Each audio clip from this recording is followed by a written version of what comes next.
Reading from Now We Are Six by A. Milne. The Little Black Hen.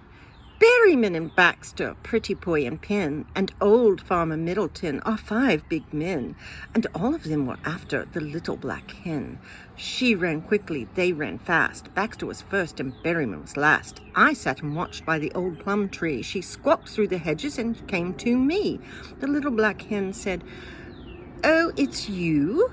I said, "Thank you, how do you do? And please will you tell me, little black hen, what did they want, those 5 big men?" The little black hen, she said to me, "They want me to lay them an egg for tea. If they were emperors, if they were kings, I'm much too busy to lay them things. I'm not a king and I haven't a crown. I climb up trees and I tumble down. I can shut one eye, I can count to 10. So lay me an egg, please, little black hen." The little black hen said, "What will you pay if I lay you an egg for Easter Day?" "I'll give you a please and how do you do. I'll show you the bear who lives in the zoo. I'll show you the nettle place on my leg if you'll lay me a great big Eastery egg." The little black hen said, "I don't care for a how do you do or a big brown bear, but I'll lay you a beautiful Eastery egg if you'll show me the nettle place on your leg." I showed her the place where I had my sting. She touched it gently with one black wing. "Nettles don't hurt if you count to 10. And now for the egg," said the little black hen. "When I wake up on Easter Day, I shall see my egg she's promised to lay. If I were emperors, if I were kings, it couldn't be fuller of wonderful things. Berryman and Baxter, Pretty Boy and Pen, and old Farmer Middleton are big 5 men. All of them are wanting an egg for their tea, but the little black hen is much too busy. The little black hen is much too busy. The little black hen is much too busy. She's laying my egg for me." The Friend. There are lots and lots of people who are always asking things like dates and pounds and ounces and the names of funny kings, and the answer's either 6pence or 100 inches long, and I know they'll think me silly if I get the answer wrong. So Pooh and I go whispering, and Pooh looks very bright and says, "Well, I say 6pence, but I don't suppose I'm right." And then it doesn't matter what the answer ought to be, 'cause if he's right, I'm right, and if he's wrong, it isn't me. The Good Little Girl. It's funny how often they say to me, "Jane, have you been a good girl? Have you been a good girl?" And when they have said it, they say it again. "Have you been a good girl? Have you been a good girl?" If I go to a party, I go out to tea, I go to an aunt for a week at the sea, I come back from school or from playing a game, wherever I come from, it's always the same. "Well, have you been a good girl, Jane?" It's always the end of the loveliest day. "Have you been a good girl? Have you been a good girl?" I went to the zoo and they waited to say, "Have you been a good girl? Have you been a good girl?" Well, what did they think that I went there to do, and why should I want to be bad at the zoo?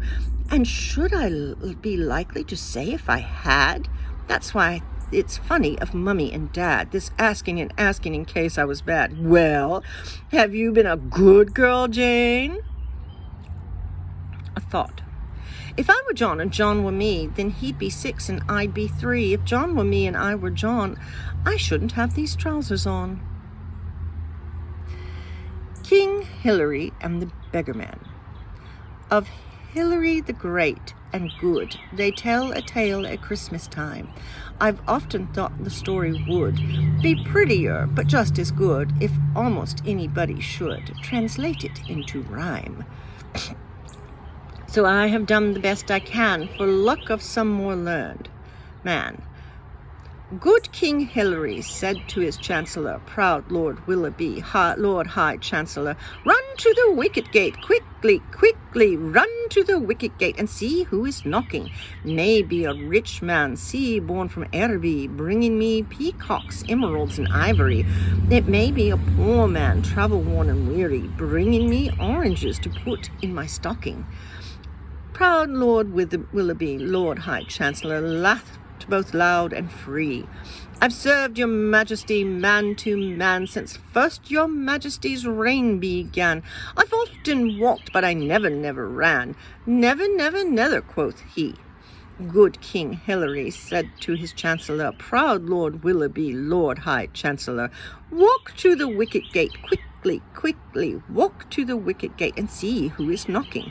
It may be a captain, hawk-nosed, bearded, bringing me gold dust, spices, and sandalwood.